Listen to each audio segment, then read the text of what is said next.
नमस्कार।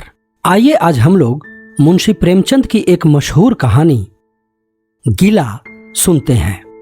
गिला का अर्थ शिकायत होता है। आइए अब हम लोग कहानी सुनते हैं। जीवन का बड़ा भाग इसी घर में गुजर गया, पर कभी आराम न नसीब हुआ। मेरे पति संसार की दृष्टि में बड़े सज्जन, बड़े शिष्ट, बड़े उदार, बड़े सौम्य होंगे, लेकिन जिस पर गुजरती है वही जानता है। संसार को उन लोगों की प्रशंसा करने में आनंद आता है जो अपने घर को भाड़ में झोंक रहे हों और गैरों के पीछे अपना सर्वनाश किए डालते हों। जो प्राणी घर वालों के लिए मरता है उसकी प्रशंसा संसार वाले नहीं करते। वह तो उनकी दृष्टि में स्वार्थी है, कृपण है, संकीर्ण हृदय है, आचार भ्रष्ट है। इसी तरह जो लोग बाहर वालों के लिए मरते हैं उनकी प्रशंसा घर वाले क्यों करने लगे? अब इन्हीं को देखो, सारे दिन मुझे जलाया करते हैं। मैं पर्दा तो नहीं करती, लेकिन सौदे सुलभ के लिए बाजार जाना बुरा मालूम होता है। और इनका यह हाल है कि चीज मंगवाओ तो ऐसी दुकान से लाएंगे जहां कोई ग्राहक भूल कर भी न जाता हो। ऐसी दुकान पर न तो चीज अच्छी मिलती है, न तौल ठीक होती है, न दाम ही उचित होते हैं। यह दोष न होते तो वह दुकान बदनाम ही क्यों होती? पर इन्हें ऐसी ही गई बीती दुकानों की चीजें लाने का मरज है। बार बार कह दिया कि साहब चलती हुई दुकान से सौदे लाया करो, वहां माल अधिक खपता है, इसीलिए ताजा माल आता रहता है। पर इनकी तो टुटपुंजियों से बनती है और वे इन्हें उल्टे छुरे से मुड़ते हैं।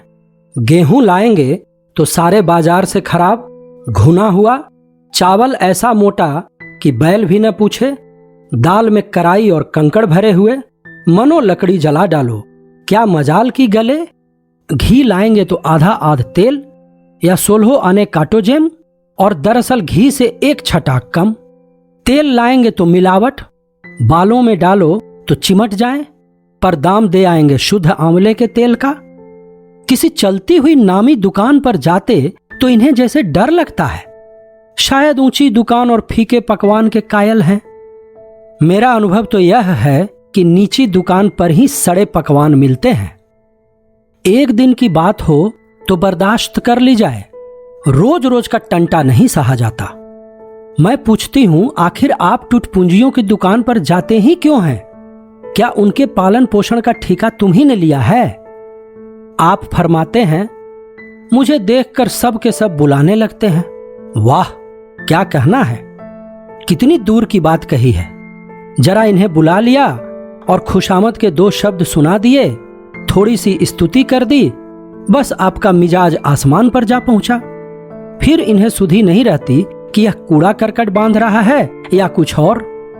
पूछती हूं, तुम उस रास्ते से जाते ही क्यों हो? क्यों किसी दूसरे रास्ते से नहीं जाते?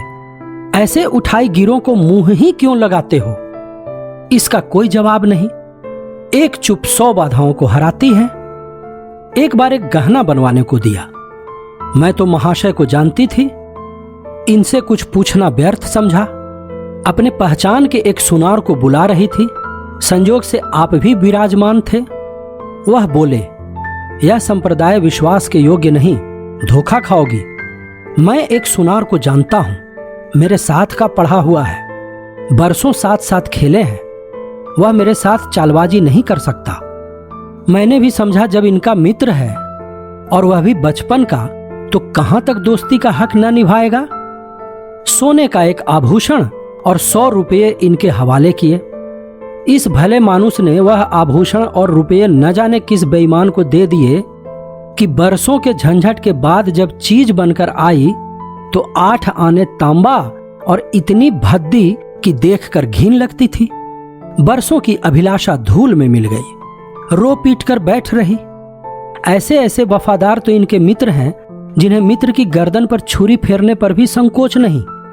इनकी दोस्ती भी उन्हीं लोगों से है जो जमाने भर के जट्टू, गिरहट, लंगोटी में फाग खेलने वाले फाके मस्त हैं, जिनका उद्यम ही इन जैसे आंख के अंधों से दोस्ती गांठना है।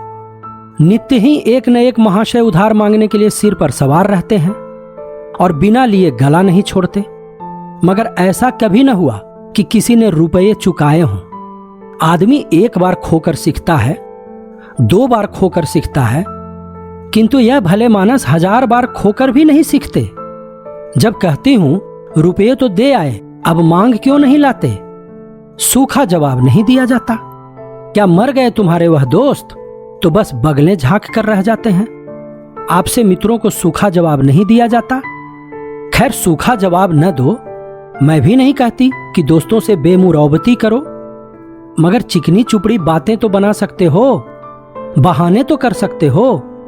किसी मित्र ने रुपये मांगे और आपके सिर पर बोझ पड़ा, बेचारे कैसे इनकार करें। आखिर लोग जान जाएंगे कि नहीं कि यह महाशय भी खुक्खल ही हैं। इनकी हविश यह है कि दुनिया इन्हें संपन्न समझती रहे, चाहे मेरे गहने ही क्यों न गिरवी रखने पड़े। सच कहती हूं, कभी कभी तो 1-1 पैसे की तंगी हो जाती है और इन भले आदमी को रुपये जैसे घर में काटते हैं। जब तक रुपये के वारे न्यारे न कर लें, इन्हें चैन नहीं। इनके करतूत कहां तक गाऊं। मेरी तो नाक में दम आ गया। एक न एक मेहमान रोज जमराज की भांति सिर पर सवार रहते हैं। न जाने कहां के बेफिक्रे इनके मित्र हैं। कोई कहीं से आकर मरता है, कोई कहीं से। घर क्या है, अपाहिजों का अड्डा है। जार सा तो घर, मुश्किल से 2 पलंग, ओढ़ना बिछौना भी फालतू नहीं, मगर आप हैं कि मित्रों को निमंत्रण देने को तैयार। आप तो अतिथि के साथ लेटेंगे, इसीलिए इन्हें चारपाई भी चाहिए, ओढ़ना बिछौना भी चाहिए, नहीं तो घर का पर्दा खुल जाएगा। जाता है मेरे बच्चों के सिर। गर्मियों में तो खैर कोई मुजायका नहीं, लेकिन जाड़ों में तो ईश्वर ही याद आते हैं। गर्मियों में भी खुली छत पर तो मेहमानों का अधिकार हो जाता है। अब मैं बच्चों को लिए पिंजड़े में पड़ी फड़फड़ाया करूं। इन्हें इतनी समझ भी नहीं कि जब घर की यह दशा है तो क्यों ऐसों को मेहमान बनाएं जिनके पास कपड़े लत्ते तक नहीं। ईश्वर की दया से इनके सभी मित्र इसी श्रेणी के हैं। एक भी ऐसा माई का लाल नहीं जो समय पड़ने पर धेले से भी इनकी मदद कर सके। 2-1 बार महाशय को इसका अनुभव, अत्यंत कटु अनुभव हो चुका है, मगर इस जड़ भरत ने जैसे आंखें न खोलने की कसम खा रखी है, ऐसे ही दरिद्र भट्टाचारियों से इनकी पटती है। शहर में इतने लक्ष्मी के पुत्र हैं, पर आपका किसी से परिचय नहीं। उनके पास जाते इनकी आत्मा दुखती है। दोस्ती गांठेंगे ऐसों से जिनके घर में खाने का ठिकाना नहीं है। एक बार हमारा कहार छोड़कर चला गया और कई दिन कोई दूसरा कहार न मिला। किसी चतुर और कुशल कहार की तलाश में थी, किंतु आपको जल्द से जल्द कोई आदमी रख लेने की धुन सवार हो गई। घर के सारे काम पूर्ववत चल रहे थे, पर आपको मालूम हो रहा था कि गाड़ी रुकी हुई है। मेरा जूठे बर्तन मांजना और अपना साग भाजी के लिए बाजार जाना इनके लिए असह्य हो उठा। एक दिन जाने कहां से एक बांगड़ू को पकड़ लाए। उनकी सूरत कह देती थी कि कोई जांगलू है, मगर आपने उसका ऐसा बखान किया कि क्या कहूं। बड़ा होशियार है, बड़ा आज्ञाकारी, परले सिरे का मेहनती, गजब का सलीकेदार और बहुत ही ईमानदार। खैर, मैंने उसे रख लिया। मैं बार बार क्यों इनकी बातों में आ जाती हूं, इसका मुझे स्वयं आश्चर्य है। किसी काम की तमीज नहीं। यह आदमी केवल रूप से आदमी था, आदमियत के और कोई लक्षण उसमें न थे। किसी काम की तमीज नहीं। बेईमान न था, पर गधा अव्वल दर्जे का। बेईमान होता तो कम से कम इतनी तस्कीन तो होती कि खुद खा जाता, अभागा दुकानदारों के हाथों लूट जाता था। 10 तक की गिनती उसे न आती थी। 1 रुपया देकर बाजार भेजूं तो संध्या तक हिसाब न समझा सके। क्रोध पी पी कर रह जाती थी। रक्त खोलने लगता था कि दुष्ट के कान उखाड़ लूं, मगर इन महाशय को उसे कभी कुछ कहते नहीं देखा। डांटना तो दूर की बात है। आप नहा धोकर धोती छांट रहे हैं और वह दूर बैठा तमाशा देख रहा है। मैं तो बच्चा का खून पी जाती, लेकिन इन्हें जरा भी गम नहीं। जब मेरे डांटने पर धोती छांटने जाता भी तो आप उसे समीप न आने देते, बस उसके दोषों को गुण बनाकर दिखाया करते थे, और इस प्रयास में सफल न होते तो दोषों पर पर्दा डाल देते थे। मूर्ख को झाड़ू लगाने की तमीज न थी। मर्दाना कमरा ही तो सारे घर में ढंग का एक कमरा है। उसमें झाड़ू लगाता तो इधर की चीज उधर, ऊपर की नीचे, मानो कमरे में भूकंप आ गया हो। और गर्द का यह हाल कि सांस लेना कठिन, पर आप शांतिपूर्वक कमरे में बैठे हैं जैसे कोई बात ही नहीं। एक दिन मैंने उसे खूब डांटा, कल से ठीक ठीक झाड़ू न लगाई तो कान पकड़कर निकाल दूंगी। सवेरे सोकर उठी तो देखती हूं कमरे में झाड़ू लगी हुई है और हर एक चीज करीने से रखी हुई है। गर्द गुबार का नाम नहीं। मैं चकित होकर देखने लगी तो आप हंसकर बोले, देखती क्या हो, आज घूरे ने बड़े सवेरे उठकर झाड़ू लगाई है। मैंने समझा दिया, तुम ढंग तो बताती नहीं, उल्टे डांटने लगती हो। मैंने समझा खैर दुष्ट ने कम से कम एक काम तो सलीके से किया। अब रोज कमरा साफ सुथरा मिलता। घूरे मेरी दृष्टि में विश्वासी बनने लगा। संजोग की बात, एक दिन मैं जरा मामूली से सवेरे उठ बैठी और कमरे में आई तो क्या देखती हूं कि घूरे द्वार पर खड़ा है और आप तन मन से कमरे में झाड़ू लगा रहे हैं। मेरी आंखों में खून उतर आया।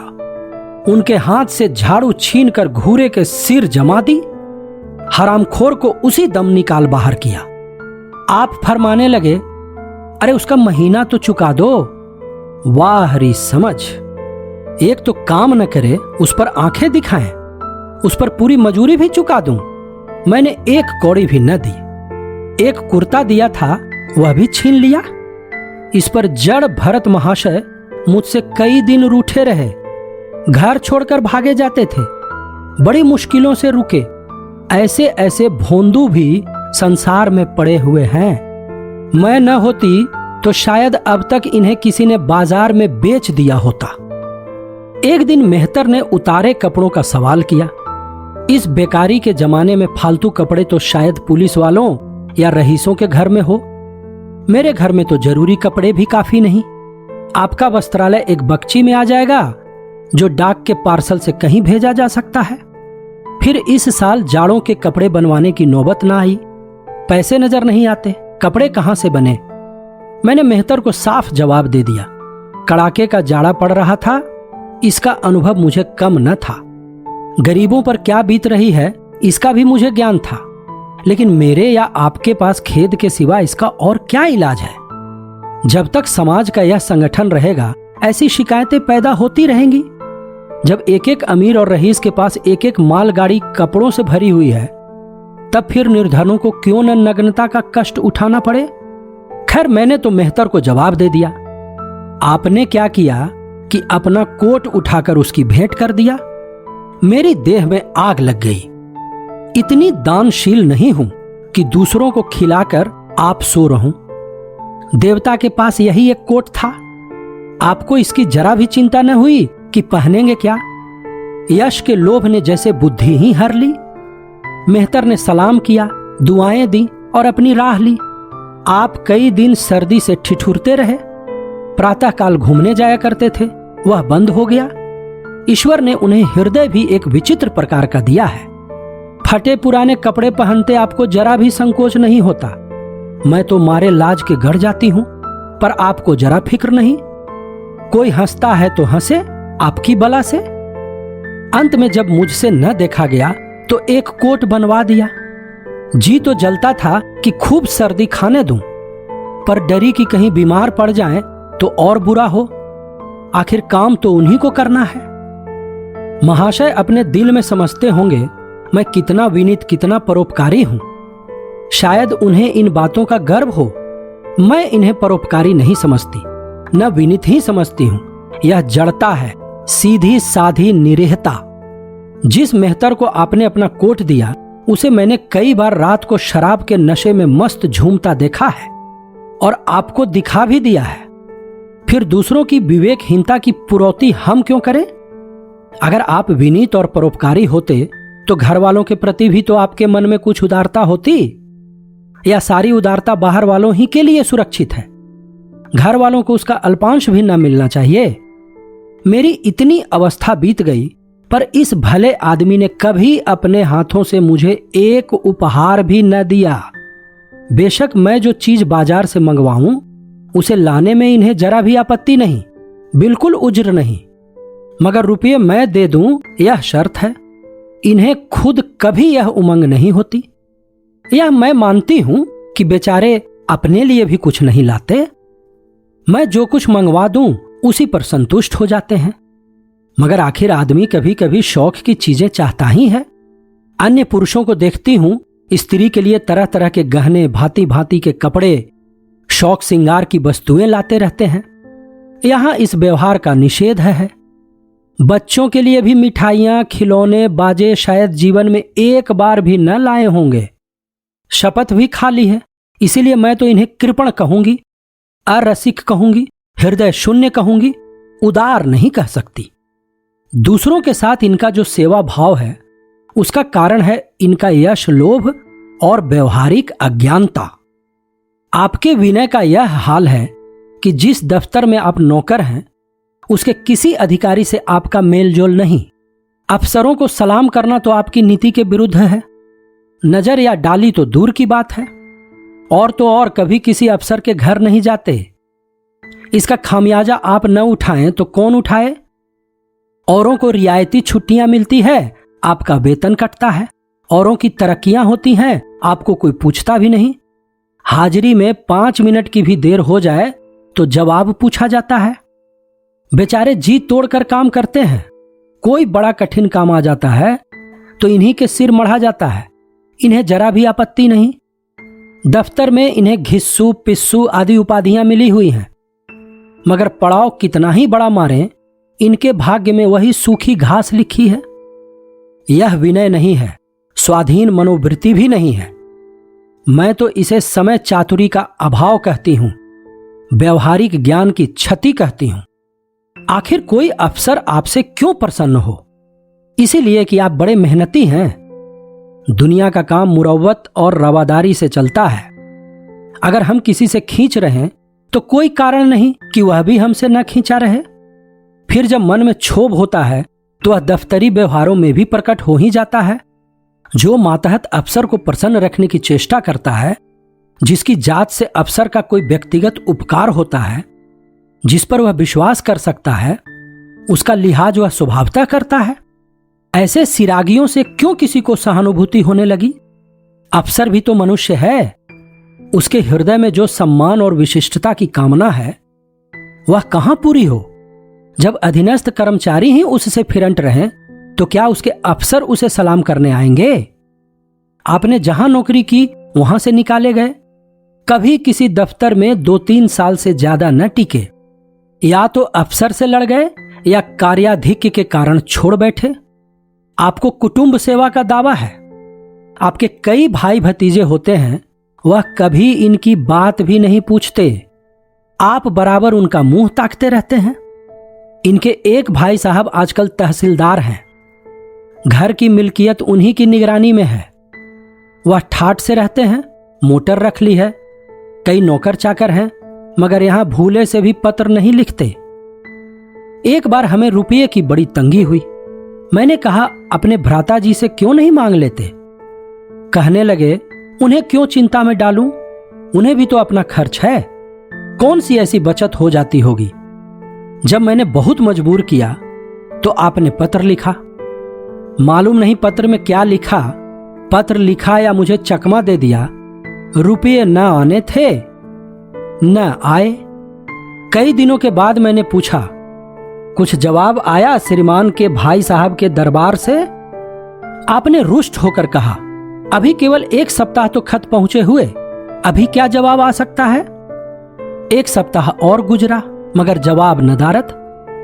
अब आपका यह हाल है कि मुझे कुछ बातचीत करने का अवसर ही नहीं देते।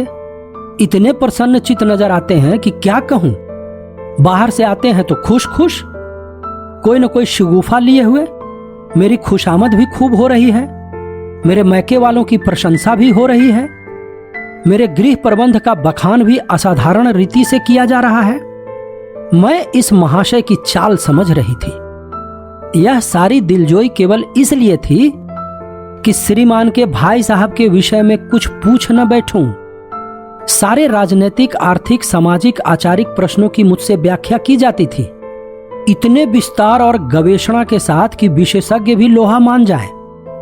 केवल इसीलिए कि मुझे वह प्रसंग उठाने का अवसर न मिले। लेकिन मैं भला कब चुकने वाली थी। जब पूरे 2 सप्ताह गुजर गए और बीमे के रुपये भेजने की मिति मौत की तरह सिर पर सवार हो गई, तो मैंने पूछा, क्या हुआ, तुम्हारे भाई साहब ने श्रीमुख से कुछ फरमाया या अभी तक पत्र नहीं पहुंचा? आखिर घर की जायदाद में हमारा भी कुछ हिस्सा है या नहीं? या हम किसी लौंडी दासी की संतान हैं? 500 रुपये साल का नफा तो 10 साल पहले आता था, अब तो 1000 से कम न होगा। पर हमें कभी एक कानी कौड़ी भी नहीं मिली। मोटे हिसाब से हमें 2000 मिलना चाहिए। 2000 न हो, 1000 हो, 500 हो, 250 हो, कुछ न हो तो बीमा के प्रीमियम भर के तो हो। तहसीलदार साहब की आमदनी हमारी आमदनी की चौगुनी है। रिश्वतें भी लेते हैं, तो फिर हमारे रुपये क्यों नहीं देते? आप हैं हाँ हाँ करने लगे। कहने लगे वह बेचारे घर की मरम्मत करवाते हैं, बंधु बांधवों का स्वागत सत्कार करते हैं, नातेदारियों में भेंट भांट भेजते हैं, और कहां से लावें जो हमारे पास भेजें। वाह री बुद्धि! मानो जायदाद इसीलिए होती है कि उसकी कमाई उसी में खर्च हो जाए। इस भले आदमी को बहाने गढ़ने भी नहीं आते। मुझसे पूछते, मैं 1 नहीं 1000 बता देती, एक से एक बढ़कर। कह देते घर में आग लग गई, सब कुछ स्वाहा हो गया था, या चोरी हो गई, तिनका तक न बचा, या 10,000 का अनाज भरा था उसमें घाटा रहा, या किसी से फौजदारी हो गई उसमें दिवाला पीट गया। आपको सूझी भी तो लचर सी बात। तकदीर ठोंक कर बैठ रही। पड़ोस की एक महिला से रुपये कर्ज लिए, तब जाकर काम चला। फिर भी आप भाई भतीजों की तारीफ के पुल बांधते हैं तो मेरे शरीर में आग लग जाती है। ऐसे कौरवों से ईश्वर बचाए। ईश्वर की दया से आपके 2 बच्चे हैं, 2 बच्चियां भी हैं। ईश्वर की दया कहूं या कोप कहूं, सब के सब उद्यमी हो गए हैं कि खुदा की पनाह। मगर क्या मजाल है कि अब भोंदू किसी को कड़ी आंखों से देखें। रात के 8 बज गए हैं, युवराज अभी घूम कर नहीं आए हैं। मैं घबरा रही हूं, आप निश्चिंत बैठे अखबार पढ़ रहे हैं। झल्लाई हुई जाती हूं और अखबार छीनकर कहती हूं, जाकर जरा देखते क्यों नहीं, लौंडा कहां रह गया? न जाने तुम्हारा हृदय कितना कठोर है। ईश्वर ने तुम्हें संतान ही न जाने क्यों दे दी। पिता का पुत्र के साथ कुछ तो धर्म है। तब आप भी गर्म हो जाते हैं। अब तक नहीं आया, बड़ा शैतान है। आज बच्चा आते हैं तो कान उखाड़ लेता हूं, मारे हंटरों के खाल उधेड़ कर रख दूंगा। यूं बिगड़कर तैश के साथ आप उसे खोजने निकलते हैं। संजोग की बात, आप उधर जाते हैं, इधर लड़का आ जाता है। मैं पूछती हूं, तू किधर से आ गया? तुझे वह ढूंढने गए हुए हैं। देखना आज कैसी मरम्मत होती है, यह आदत ही छूट जाएगी। दांत पीस रहे थे, आते ही होंगे, छड़ी भी उनके हाथ में है। तुम इतने मन के हो गए हो कि बात नहीं सुनते। आज आटे दाल का भाव मालूम होगा। लड़का सहम जाता है और लैंप जलाकर पढ़ने बैठ जाता है। महाशय जी 2-2.5 घंटे के बाद लौटते हैं, हैरान परेशान और बदहवास। घर में पांव रखते ही पूछते हैं, आया कि नहीं? मैं उनका क्रोध उत्तेजित करने के विचार से कहती हूं, आकर बैठा तो है, जाकर पूछते क्यों नहीं? पूछकर हार गई, कहां गया था कुछ बोलता ही नहीं। आप गरज कर कहते हैं, मन्नू यहां आओ। लड़का थर थर कांपता हुआ आकर आंगन में खड़ा हो जाता है। दोनों बच्चियां घर में छिप जाती हैं कि कोई बड़ा भयंकर कांड होने वाला है। छोटा बच्चा खिड़की से चूहे की तरह झांक रहा है। आप क्रोध से बौखलाए हुए हैं, हाथ में छड़ी है ही। मैं भी वह क्रोधोन्मत्त आकृति देखकर पछताने लगती हूं कि कहां से इनसे शिकायत की। आप लड़के के पास जाते हैं, मगर छड़ी जमाने के बदले आहिस्ते से उसके कंधे पर हाथ रखकर बनावटी क्रोध से कहते हैं, तुम कहां गए थे जी? मना किया जाता है, मानते नहीं हो। खबरदार जो अब कभी इतनी देर होगी। आदमी शाम को घर चला आता है या मटर गश्ती करता है। मैं समझ रही हूं कि यह भूमिका है, विषय अब आएगा। भूमिका तो बुरी नहीं, लेकिन यहां तो भूमिका पर इति हो जाती है। बस आपका क्रोध शांत हो गया, बिल्कुल जैसे क्वार की घटा। घेर घार हुआ, काले बादल आए, गड़गड़ाहट हुई और गिरी क्या 4 बूंद। लड़का अपने कमरे में चला जाता है और शायद खुशी से नाचने लगता है। मैं पराभूत होकर कहती हूं, तुम तो जैसे डर गए, भला 2-4 तमाचे तो लगाए होते, इसी तरह तो लड़के शेर हो जाते हैं। आप फरमाते हैं, तुमने सुना नहीं मैंने कितने जोर से डांटा, बच्चा की जान ही निकल गई होगी। देख लेना जो फिर कभी देर में आए। तुमने डांटा तो नहीं, हां आंसू पोंछ दिए। तुमने मेरी डांट सुनी नहीं। क्या कहना है आपकी डांट का? लोगों के कान बहरे हो गए। लाओ तुम्हारा गला सहला दूं। आपने एक नया सिद्धांत निकाला है कि दंड देने से लड़के खराब हो जाते हैं। आपके विचार से लड़कों को आजाद रहना चाहिए, उन पर किसी तरह का बंधन, शासन या दबाव न होना चाहिए। आपके मत से शासन बालकों के मानसिक विकास में बाधक होता है। इसी का यह फल है कि लड़के बेनकेल के ऊंट बने हुए हैं। कोई 1 मिनट भी किताब खोलकर नहीं बैठता। कभी गुल्ली डंडा है, कभी गोलियां, कभी कनकौए। श्रीमान भी लड़कों के साथ खेलते हैं। 40 साल की उम्र और लड़कपन इतना। मेरे पिताजी के सामने मजाल थी कि कोई लड़का कनकौआ उड़ा ले या गुल्ली डंडा खेल सके। खून पी जाते थे। प्रातः काल से लड़कों को लेकर बैठ जाते थे। स्कूल से ज्यों ही लड़के आते फिर ले बैठते थे। बस संध्या समय आध घंटे की छुट्टी देते थे, रात को फिर जोत देते। यह नहीं कि आप तो अखबार पढ़ा करें और लड़के गली गली भटकते फिरें। कभी कभी आप सींग कटाकर बछड़े बन जाते हैं, लड़कों के साथ ताश खेलने बैठा करते हैं। ऐसे बाप का भला लड़कों पर क्या रोब हो सकता है? पिताजी के सामने मेरे भाई सीधे ताक नहीं सकते थे। उनकी आवाज सुनते ही तहलका मच जाता था। उन्होंने घर में कदम रखा और शांति का साम्राज्य हुआ। उनके सम्मुख जाते लड़कों के प्राण सूख जाते थे। उसी शासन की यह बरकत है कि सभी लड़के अच्छे अच्छे पदों पर पहुंच गए। हां, स्वास्थ्य किसी का अच्छा नहीं है, तो पिताजी ही का स्वास्थ्य कौन बड़ा अच्छा था। बेचारे हमेशा किसी न किसी औषधि का सेवन करते रहते थे। और क्या कहूं, एक दिन तो हद ही हो गई। श्रीमान जी लड़कों को कनकौआ उड़ाने की शिक्षा दे रहे थे। यूं घुमाओ, यूं गोता दो, यूं खींचो, यूं ढील दो, ऐसा तन मन से सिखा रहे थे मानो गुरु मंत्र दे रहे हों। उस दिन मैंने इनकी ऐसी खबर ली कि याद करते होंगे। तुम कौन होते हो मेरे बच्चों को बिगाड़ने वाले? तुम्हें घर से कोई मतलब नहीं है ना हो, लेकिन आप मेरे बच्चों को खराब न कीजिए, बुरी बुरी आदतें न सिखाइए। आप उन्हें सुधार नहीं सकते तो कम से कम बिगाड़िए मत, लगे बगलें झांकने। मैं चाहती हूं एक बार यह भी गर्म पड़े तो अपना चंडी रूप दिखाऊं, पर यह इतना जल्द दब जाते हैं कि मैं हार जाती हूं। मेरे पिताजी किसी लड़के को मेले तमाशे न ले जाते थे। लड़का सिर पटक पटक कर मर जाए मगर जरा भी न पसीजते थे। और इन महात्मा जी का यह हाल है कि एक एक से पूछ पूछ कर मेले ले जाते हैं। चलो चलो, वहां बड़ी बहार है, खूब आतिशबाजियां छूटेंगी, गुब्बारे उड़ेंगे, बिलायती चरखियां भी हैं, उन पर मजे से बैठना। और तो और आप लड़कों को हॉकी खेलने से भी नहीं रोकते। यह अंग्रेजी खेल भी कितने जानलेवा होते हैं। क्रिकेट, फुटबॉल, हॉकी एक से एक घातक। गेंद लग जाए तो जान लेकर ही छोड़े, पर आपको इन सभी खेलों से प्रेम है। कोई लड़का मैच में जीत कर आ जाता है तो ऐसे फूल उठते हैं मानो किला जीत कर आया हो। आपको इसकी जरा भी परवाह नहीं कि चोट चपेट आ गई तो क्या होगा, हाथ पांव टूट गए तो बेचारों की जिंदगी कैसे पार लगेगी। पिछले साल कन्या का विवाह था। आपको जिद थी कि दहेज के नाम कानी कौड़ी भी न देंगे, चाहे कन्या आजीवन कुंवारी बैठी रहे। यहां भी आपका आदर्शवाद आकुदा। समाज के नेताओं का छल प्रपंच आए दिन देखते रहते हैं, फिर भी आपकी आंखें नहीं खुलती।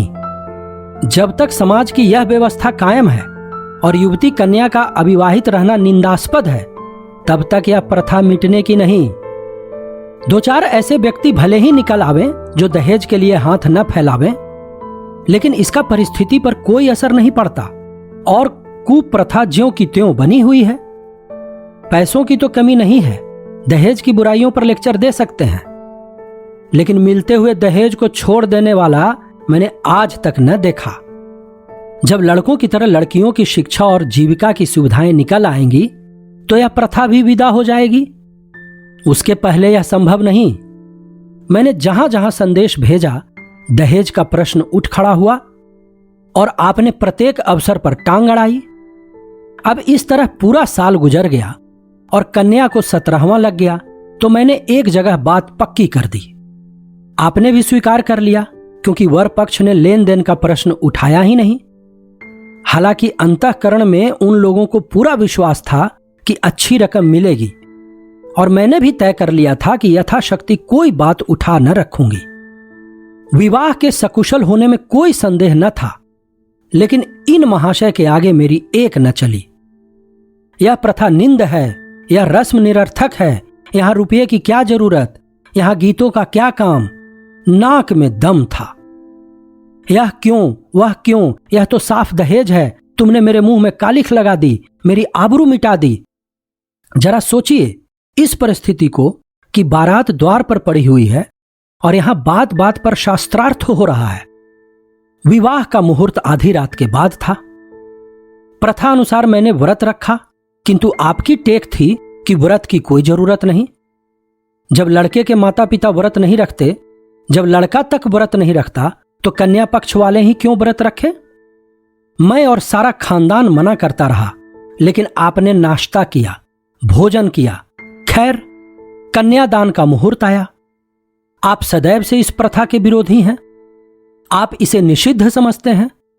कन्या क्या दान की वस्तु है?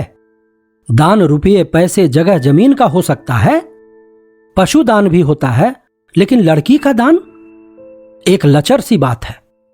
कितनी समझाती हूं, पुरानी प्रथा है, वेद काल से होती चली आ रही है, शास्त्रों में इसकी व्यवस्था है। संबंधी समझा रहे हैं, पंडित जी समझा रहे हैं, पर आप हैं कि कान पर जूं नहीं रेंगती। हाथ जोड़ती हूं, पैरों पड़ती हूं, गिड़गिड़ाती हूं, लेकिन मंडप के नीचे न गए। और मजा यह है कि आपने ही तो यह अनर्थ किया और आप ही मुझसे रूठ गए। विवाह के पश्चात महीनों बोलचाल न रही, झक मारकर मुझी को मनाना पड़ा। किंतु सबसे बड़ी विडंबना यह है कि इन सारे दुर्गुणों के होते हुए भी मैं इनसे एक दिन भी पृथक नहीं रह सकती, एक क्षण का वियोग नहीं सह सकती। इन सारे दोषों पर भी मुझे इनसे प्रगाढ़ प्रेम है। इनमें यह कौन सा गुण है जिस पर मैं मुग्ध हूं, मैं खुद नहीं जानती, पर इनमें कोई बात ऐसी है जो मुझे इनकी चेरी बनाए हुए है। वह जरा मामूली सी देर में घर आते हैं तो प्राण नहों में समा जाते हैं। आज यदि विधाता इनके बदले मुझे कोई विद्या और बुद्धि का पुतला, रूप और धन का देवता भी दे, तो मैं उसकी ओर आंखें उठाकर न देखूं। यह धर्म की बेड़ी नहीं है, कदापि नहीं, प्रथागत पतिव्रत भी नहीं, बल्कि हम दोनों की प्रकृति में कुछ ऐसी क्षमताएं, कुछ व्यवस्थाएं उत्पन्न हो गई हैं, मानो किसी मशीन के कल पुर्जे घिस घिसाकर फिट हो गए हों और एक पुर्जे की जगह दूसरा पुर्जा काम न दे सके, चाहे वह पहले से कितना ही सुडौल, नया और सुदृढ़ क्यों न हो। जाने हुए रास्ते से हम निशंक आंखें बंद किए जाते हैं। उसके ऊंच नीच, मोड़ और घुमाव सब हमारी आंखों में समाये हुए हैं। अनजान रास्ते पर चलना कितना कष्टप्रद होगा। शायद आज मैं इनके दोषों को गुणों से बदलने पर भी तैयार न होंगी।